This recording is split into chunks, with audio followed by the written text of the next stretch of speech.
단도직입적으로 물어보겠습니다. 명사절과 부사절, 이 둘의 차이점이 뭘까요? 너무 뻔한 질문이죠. 당연히 명사절은 명사처럼 쓰인 거고요. 부사절은 부사처럼 쓰인 거라고 답할 겁니다. 근데 접속사절은 문장을 명사처럼 혹은 부사처럼 쓰는 겁니다. 우리가 상식적으로 생각하고 있는 문장 구조와는 사뭇 달라 보일 수도 있는 겁니다. 그래서 이 둘의 차이점을 비교해 봐야지만 부사절에 쓰이는 접속사를 자연스럽게 활용할 수 있게 됩니다. 명사절은 문장의 일부분으로 사용됩니다. 첫 번째 문장에서는 목적으로 사용되어 있죠. I know you want to kiss me. 단지 하나의 문장처럼 느껴집니다. 근데 부사절은 어떤 문장 안에 있는 게 아니라 바깥에 있습니다. When I was young, 나는 어렸을 때 I hated English, 영어를 싫어했다. 단순히 두 개의 문장을 연결해 놨다는 느낌이 나는 겁니다. 하지만 문장은 하나라고 얘기합니다. 이상하죠? 문법적으로는 명사절, 부사절 모두 종속절이라고 얘기합니다. 목적어로 사용할 때는 그래, 문장 안에 있는 거니까 종속되어 있는 게 맞지, 틀린 말은 아니네, 고개를 끄덕입니다. 그런데 부사절로 쓰였을 때는 주절과 별개의 문장으로 쓰여 있잖아요. 이럴 때는 종속절이 주절에 속해 있다는 느낌을 의외로 납득하지 못합니다. 그냥 귀찮은 문법 용어일 뿐이에요. 내가 어렸을 때 한국어로 해석한 부분만 한번 보세요. 어떤 느낌입니까? 문장이 끝난 느낌이 전혀 없습니다. 추가적으로 어떤 이야기를 더 해야지만 자연스러운 문장이 되겠죠. 부사절만으로는 완벽한 문장으로 보기 어렵다는 겁니다. 의미를 완성시키기 위해서는 다른 문장이 필요하다는 거죠. 그래서 다른 문장에 속해 있다는 느낌을 주는 겁니다. 종속절이라고 하는 이유죠. 이런 느낌은 and가 쓰인 문장과 비교해보면 확실하게 드러납니다. 나는 영어를 싫어했다. 그리고 나는 수학을 좋아했다. 여기서 and는 없어도 됩니다. 그냥 두 문장으로 써도 돼요. 단지 문장과 문장을 자연스럽게 연결해주기 위해서 사용한 겁니다. 대화의 흐름을 끊지 않고 싶은 거죠.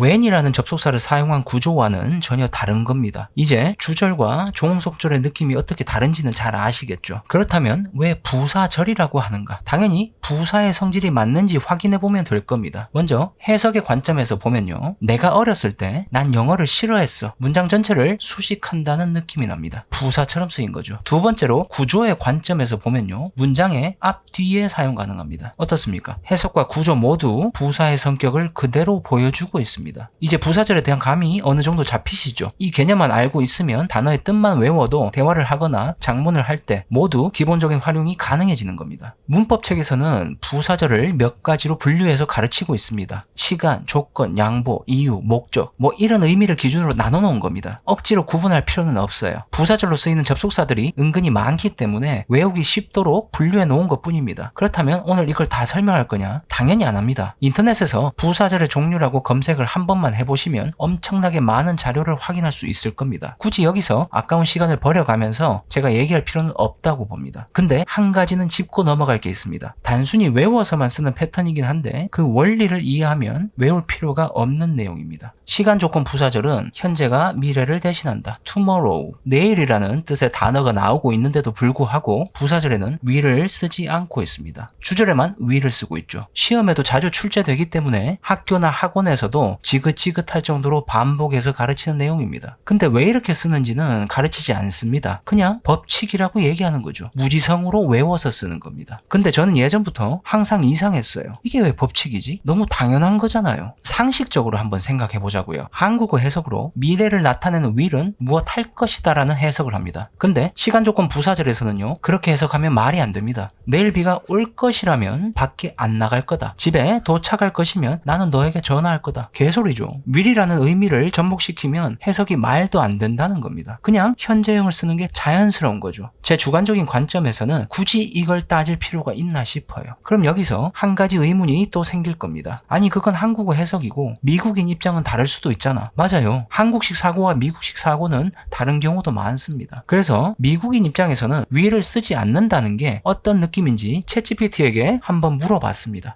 I will do my best. 나는 최선을 다할 거야. 여기서 will은 할 것이다 라는 단순 미래의 뉘앙스만 있는 게 아닙니다. 첫 문장에서는 어떤 행동을 하겠다는 의지나 결단을 나타내고 있는 겁니다. I will be late tomorrow, so don't wait for me to eat. 내일 늦을 거니까 기다리지 말고 밥 먹어. 이건 어때요? 내일 늦는다는 게 확실하다는 느낌입니다. 애매하게 얘기하는 게 아닙니다. will을 쓰면요, 확정된 미래를 나타낼 수도 있습니다. 근데 시간 조건 부사절에서는 어떨까요? 의미가 사뭇 다릅니다. 두 문장의 해석을 잘 한번 보세요. if라는 접속사를 쓰면 내일 비가 온다면이라는 조건이 붙고 있는 겁니다. 확정된 미래가 아닙니다. 그 조건이 맞아 떨어지면 밖에 안 나간다는 의미죠. 조건이 맞지 않을 수도 있는 겁니다. when을 쓸 때도 마찬가지예요. 뜻은 다르지만 내가 집에 도착하면이라는 조건이 붙고 있는 겁니다. 도착하지 않으면 당연히 전화를 안 하겠죠. 확정되지 않은 미래를 나타내고 있는 겁니다. 시간 부사절, 조건 부사절, 의미를 파고 들어가면 특정한 조건이 성립할 때 어떤 행동이나 상황이 발생할 것이라는 개념을 공유하고 있는 겁니다. 그 조건이란 건 성립될지 안 될지 현재로서는 알 수가 없는 거예요. will을 쓸 수 없는 이유죠. 자, 여기서 또 쓸데없는 설명이라고 생각하는 사람이 생길 겁니다. 왜 이렇게까지 디테일하게 설명하지? 맞아요. 여러분은 이렇게까지 생각할 필요는 없습니다. 한국어로 이런 표현을 쓸 때도 현재형으로 쓰는 게 더 자연스럽다. 이렇게만 생각해 주세요. 그럼 외울 필요가 없는 겁니다. 이 문장에서는 because, 이유를 나타내는 접속사가 쓰이고 있습니다. 이때는 will을 써도 자연스럽습니다. 왜냐하면 내일 늦는다는 게 확실하다는 느낌을 주고 있기 때문입니다. 어떤 조건이 성립해야지만 그렇게 된다는 의미가 아닙니다. 현재가 미래를 대신한다. 억지로 외우지 말고 이해를 합시다. 그럼 오늘 수업 마치겠습니다.